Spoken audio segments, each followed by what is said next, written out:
자, 우리가 지지난주부터 이 언약에 대해서 함께 살펴보고 있습니다. 그래서 언약의 서론적으로 우리가 뭐 베리트다 뭐 이렇게 해서 우리가 살펴봤던 거 기억 다 나실 거예요. 그렇죠? 그래서 뭐 베리트다, 디아데케다 해서 우리가 함께 살펴봤었고, 그래서 오늘은 이제 언약을 구체적으로 우리가 살펴보게 될 텐데, 구약 성경에 처음 등장하는 대표적인 언약이 바로 여자의 후손에 대한 언약이에요. 여자의 후손에 대한 언약. 이 언약은 인간이 타락한 이유, 그러니까 아담이 우리 인간의 대표 작결이잖아요. 그러니까 아담이 타락한 이후에 하나님께서 하나님과 사람 사이에 세운 최초의 언약이 바로 여자의 후손에 대한 언약이죠. 그래서 그거를 신학적으로, 나중에 신학교 같은 데 가서 공부를 해보면 그거를 원시복음이다라고 이야기를 합니다. 근데 여기까지는 그냥 이렇게 그냥 머릿속에 귀에만 걸어두시면 되고, 그래서 창세기 3장 15절 말씀이 여자의 후손에 대한 말씀이에요. 내가 너로 여자와 원수가 되게 하고 너의 후손도 여자의 후손과 원수가 되게 하는 여자의 후손은 내 머리를 상하게 할 것이요 너는 그의 발꿈치를 상하게 할 것이니라 라고 말씀하고 있어요. 자, 이 말씀은 누가 누구에게 말씀하신 거예요? 그렇죠. 하나님이 뱀에게 말씀하신 거죠. 그 뱀에게, 하나님이 뱀에서 야, 너 잘 들어 내 말. 이거 먼나 여자의 후손이 이렇게 오는데 너 여자의 후손하고 너하고 이제 원수가 될 거야. 그리고 여자의 후손은 네 머리를 상하게 할 거야. 너는 그의 발꿈치를 상하게 할 거야. 라는 게 바로 이 언약인데, 이 언약은 아담 타락 이후 먼나 여자의 후손이 오시는데 그 여자의 후손이 뱀의 머리를 상하게 한다라는 게 이 언약의 핵심입니다. 그렇죠? 그러니까 여자의 후손, 이 여자의 후손이 내 머리, 뱀의 머리를 상하게 한다라는 이 말씀이 이 여자의 후손에 대한 언약의 핵심이죠. 자, 그러면 왜 하나님께서는 타락한 인간에게 이 여자의 후손에 대한 언약을 허락하셨을까요? 우리가 이제 거기에 대해서 살펴볼 건데 몇 가지로 나눠서 살펴볼 거예요. 근데 오늘은 뱀에 대해서 살펴볼 거예요. 이 여자의 후손에 등장하는 이 뱀은 도대체 어떠한 특징이 있나를 오늘은 거기까지만 살펴볼 겁니다. 이 뱀의 특징을 살펴보면 계시록 12장 2절에 큰 용이 내어쫓기니 옛뱀 곧 마귀라고도 하고 사단이라고도 하는 이라고 말씀해요. 그러니까 옛뱀, 마귀, 사단 마귀의 대표적인 상징이 되는 게 뱀이다라는 것을 성경은 정확하게 말씀하고 있어요. 이것은 이 뱀의 특징을 통해서 사단 마귀가 어떠한 특징을 가지고 있는지에 대해서 성경이 말씀하고 있는 거죠. 자, 그러면 이 뱀의 특징은 어떤 걸까요? 첫 번째로 보면 머리부터 발끝까지 땅에 붙어 있어요. 뱀은 머리부터 꼬리까지, 발끝까지 다 땅에 붙어 다니면서 기어다니죠. 자, 이것은 우리에게 어떠한 것을 말씀하냐? 골로새서 3장 2절과 5절을 보면 위의 것을 생각하고 땅의 것을 생각하지 말라라고 정확하게 말씀해요. 그러면서 이 땅의 것이 무엇이냐에 대해서도 구체적으로 말씀하고 있는데, 음란과 부정과 사욕과 악한 정욕과 탐심은 우상숭배니라라고 이렇게 말씀하고 있습니다. 자, 우리의 머릿속에 이 말씀을 통해서 우리의 머릿속에 항상 내가 오늘 말씀을 읽어야지, 나는 말씀과 함께 동행해야지, 내가 오늘 간절히 기도해야지, 내가 오늘 뜨겁게 참석해야지, 그리고 혹은 내가 오늘 여러 가지 상황이 안 좋아도 예배에 꼭 참석해야지, 교회에 여러 가지 일이 있으면 내가 함께 봉사해야지, 우리 동교회가 부흥하기 위해서 내가 뭘 할 수 있을까? 라는 이러한 우리의 머릿속에 이러한 생각들로 가득 차 있다면 그 사람은 위의 것을 생각하는 사람. 그렇죠? 그 사람은 위의 것을 생각하는 사람. 그럼 반대로 골로새서 3장 5절 말씀 기준으로 볼 때 음란한 생각, 부정한 생각, 사욕과 악한 정욕과 탐심에 관한 생각으로 가득 찬 사람들, 다시 말해서 하나님의 일보다 자신의 일을 우선적으로 항상 생각하는 그런 사람들은 땅의 것을 생각하는 사람. 뱀도 마찬가지예요. 뱀도. 자, 뱀은 온몸이 머리부터 발끝까지 땅에 붙어 다니죠. 이것을 통해서 뱀은 항상 땅의 것을 생각하는 존재라는 것을 말씀합니다.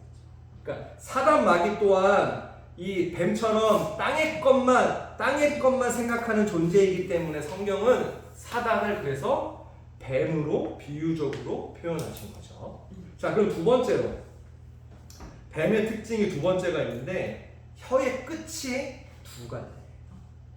혀의 끝이 두 갈래. 그러니까 뱀을 자세하게 보면 이 혀 안쪽 있잖아요. 혀 안쪽부터 두 개가 아니에요. 그렇죠? 혀는 하나인데 끝에만 이렇게 두 갈래로 갈라지는 게 뱀의 혀의 특징이죠. 이것은 우리가 잘 알다시피 한 입으로 두 말하는 것을 말씀합니다. 거짓말. 우리가 쉽게 설명해서 거짓말하는 사람들이 뱀과 같은 존재다라는 것을 말씀합니다. 그 말씀이 요한복음 8장 44절에 너희는 너희 아비 마귀에게 났으니 너희 아비의 욕심을 너희가 행하고자 하느니라. 저는 처음부터 살인자여 진리가 그 속에 없으므로 진리에 서지 못하고 거짓을 말할 때마다 제 것으로 말하나니 이는 저가 거짓말장이요 거짓의 아비가 되었습니다. 이 말씀은 예수님께서 그 당시에 누구를 책망하신 거냐? 종교 지도자들을 예수님께서 책망하셨는데 그들에게 너희는 마귀야 라고 말씀하셨던 거죠. 종교 지도자들에게. 그러니까 저도 그 당시에 만약에 제가 돌아가서 보면 제가 예수님 시대에 만약에 종교 지도자였어.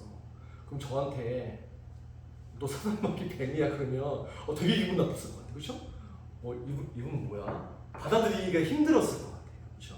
근데 그 속성을 예수님께서는 보신 거죠. 왜? 마귀가 거짓말을 좋아하듯이 종교 지도자 너희도 거짓말을 자주 하는 사람들이기 때문에 너희도 누구와 같다? 사단, 마귀와 같다. 그래서 너희 아비가 마귀라는 거야 라는 것을 말씀하고 있는 거죠.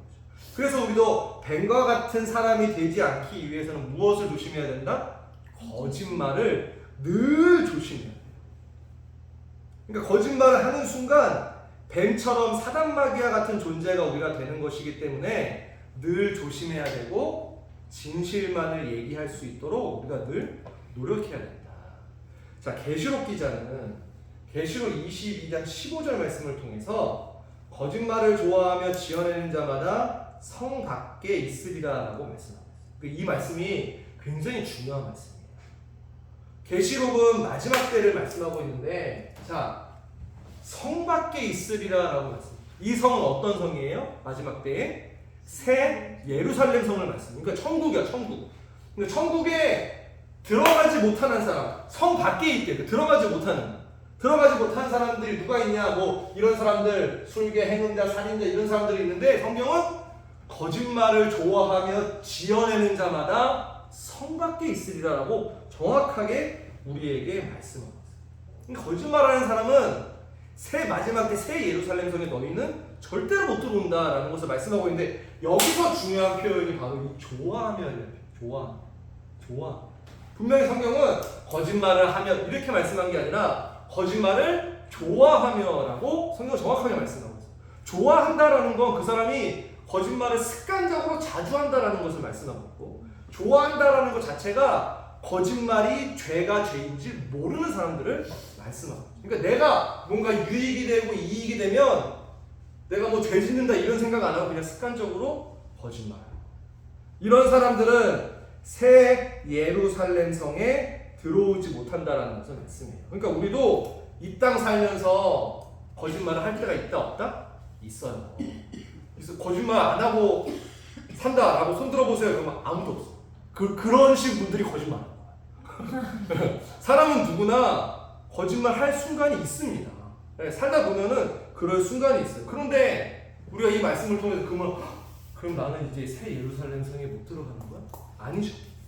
우리가 나약한 인간이기 때문에 거짓말을 할 수밖에 없는 순간들이 있지만 그때마다 회개한 죄를 뉘우치는 회개가 있을 때에 우리가 새롭게 되어서 그런 사람들은 성 안으로 들어갈 수 있을 줄 믿습니다. 자, 이게 뱀의 특징 세 번째를 보면, 자, 오늘 여기까지 할 거예요. 뱀의 특징 세 번째가 냉혈 동물이에요. 뱀은 냉혈 동물이에요. 우리가 잘 알고 있잖아요. 그러니까 어렸을 때 자연 막 이런 과학 이런 시간에 배웠어. 뱀은 냉혈 동물입니다. 제가 중고등학교 때 공부를 열심히 안 해가지고 검색해 보니까 뱀은 냉혈 동물이라고 인터넷님이 알려주더라고요. 자, 근데 이 냉혈 동물이 뭐예요? 차가운 것을 좋아하는 게 바로 냉혈 동물이에요. 그러니까 뱀을 보면 우리 교회 앞에 이렇게 아스팔트가 있지만 이 아스팔트에서 뜨거운 여름에 꽈리 트고 있는 뱀은 거의 찾아볼 수가 없어요. 그렇죠? 사막에 사는 뱀도 그 모래 위에 있지 않아요. 모래 안에 있어요. 모래 안에 숨어 있어요. 그러니까 뱀은 서늘하고 차가운 습지를 좋아해요. 그러니까 뱀은 뜨거운 곳을 견디기 힘들어하는 게 바로 뱀의 특징이죠. 이것은 우리에게 어떤 것을 말씀하느냐? 우리의 신앙이 뜨겁지 못하고 몸이 건조하고 차가운 신앙이 되면 뜨겁지 못한 그런 사람은 차가운 것을 좋아하는 뱀과 같은 사단 마귀가 뜨겁지 못한 사람에게 들어간다. 그 속성. 그러니까 우리가 항상 찬송이 뜨겁고 기도가 뜨겁고 말씀 받을 때 우리의 심령이 뜨거운 사람은 절대로 차가운 뱀과 같은 사단 마귀가 그 사람 안에 들어올 수가 없어요. 왜? 그 사람이 성령 충만해서 뜨거운데 그 차가운 사단 마귀가 들어올 수 없다라는 것을 우리에게 알려줍니다. 자, 죄송합니다. 자, 그래서 계시록 기자는 계시록 3장 15절을 통해서 내가 내 행위라 하노니 내가 차지도 아니하고 더럽지도 아니하도다. 내가 차든지 더럽든지 하기를 원하노라. 미지근하여 더럽지도 아니하고 차지도 아니하니 내 입에서 너를 토하여 내치리라 라고 말씀하고 있습니다. 우리가 이 말씀을 굉장히 쉽게 생각해서는 안 된다. 이 말씀은 마지막 때 계시록에 등장하는 소아시아의 7 교회에 대해서 말씀하고 있는데 그 중에 하나였던 라오디게아 교회한테 이게 책망의 말씀이죠. 네가 덥지 뜨겁지도 않아. 너 미지근해. 미지근하면 어떻게 하신대요? 중요한 건 너를 토하여 내치리라 라고 말씀하고 있어요. 뜨겁지 않으면 우리 하나님께서 뱉어버리신다. 뜨겁지 않은 성도는 새 예루살렘 성에 들어가지 못한다라는 것을 우리에게 정확하게 말씀하고 있죠. 우리가 칼국수집에 가서 뜨거운 칼국수를 먹기를 원하지 미지근하고 그런 칼국수를 입에 넣으면 어떻게 해요? 그냥 바로 그 자리에서 나오시는 거죠. 다시는 안 오게 됩니다. 마찬가지인 거예요. 우리가 뜨겁지 않으면 분명히 성경에서는 내 입에서 너를 토하여 하나님께서 그 사람을 토하여 내치리라 라고 말씀하고 있습니다. 우리의 믿음이 미지근하면 하나님께서 토해서 내쳐버리시겠다라고 경고하신 것처럼 오늘 이 시간 우리 동국교회 성도님들의 믿음과 신앙이 반드시 뜨거워야 될 줄 믿습니다. 이 뜨거운 게 선택이 아니라는 거예요. 분명히 오늘 우리가 배웠잖아요. 뱀과 같은 사람은 차가운 사람. 근데 그런 사람은 새 예루살렘 성에 들어가지 못한다. 그렇기 때문에 우리가 어떻게 해서든지 무조건 아버지가 보시기에 뜨거운 사람이 돼요. 예배 때도 뜨거움이 있어야 되고 찬양할 때 뜨거움이 있어야 되고 기도할 때 습관적으로 하는 것이 아니라 기도할 때 내 마음속에 뭔가 뜨거움이 있는 사람이 사단마귀가 들어올 수 없고 그런 사람만이 천국 새 예루살렘 성에 들어갈 수 있다라는 것을 우리에게 말씀하고 있습니다. 우리 동국교회 24주년을 맞이해서 우리 말씀의 성도님들 모두가 뜨거운 믿음을 가지실 때 사단마귀 권세가 절대 우리에게 틈타지 못하고 뜨거운 믿음을 가지실 때 우리 성도님들의 가정이 부흥하고 더 나아가서 우리 동국교회가 더욱더 부흥하는 믿음의 교회로 하나하나 변해갈 줄 믿습니다. 우리 함께 기도하시겠습니다. 사랑의 아버지 하나님 감사합니다. 오늘 동국교회 창립 24주년을 맞이하여서 우리 아버지 앞에 감사 예배를 드릴 수 있도록 인도하여 주시고 또 말씀의 성도들 함께 모여서 아버지 하나님의 말씀을 함께 공부할 수 있도록 인도하신 것 진심으로 감사를 드립니다. 사랑의 우리 아버지 하나님 우리는 뱀과 같이 사단과 같지 않기를 원합니다. 위의 것을 생각하고 땅의 것을 생각하지 않도록 인도하여 주시고, 사랑의 우리 아버지 하나님, 거짓말하는 사람이 되지 않도록 우리 아버지께서 역사해 주시며, 항상 우리의 심령이 아버지가 보시기에 말씀 들을 때 뜨겁고 찬양할 때마다 뜨거우며 기도가 뜨거운 아버지가 보시기에 뜨거운 열정과 믿음을 가지고 있는 그런 믿음의 사람들이 다 될 수 있도록 함께하여 주시옵소서. 사랑의 우리 아버지 하나님, 물질과 건강 때문에 어둠이 찾아올까 염려됩니다. 우리 아버지가 오늘 이 시간 우리 말씀의 성도들 한 사람 한 사람에게 찾아가셔서 다시 한번 뜨거운 성령의 불로 말미암아 우리 마음속에 있는 차가운 어둠의 문제가 다 해결되는 우리 동국교회 성도들 다 될 수 있도록 역사하여 주시옵소서. 반드시 기도한 대로 그렇게 될 줄 믿고 감사드리며 예수 그리스도의 이름으로 간절히 감사 기도드리옵나이다. 아멘. 하늘에 계신 우리 아버지여, 이름이 거룩히 여기를 봐주시오며 나라의 마음이시며 뜻이 하는 대로 같이 땅에서 이루어지이다. 오늘날 우리에게 일용할 양식을 주옵시고 우리가 우리에게 죄의 지은자를 사여 주옵 같이 우리의 죄를 사여 주옵시고 우리를 시험에 들게 하지 마옵시고 다만 악에서 구하옵소서. 대개 나라와 권세와 영광이 아버지께 영원히 있사옵나이다. 아멘. 감사합니다. 수고하셨습니다.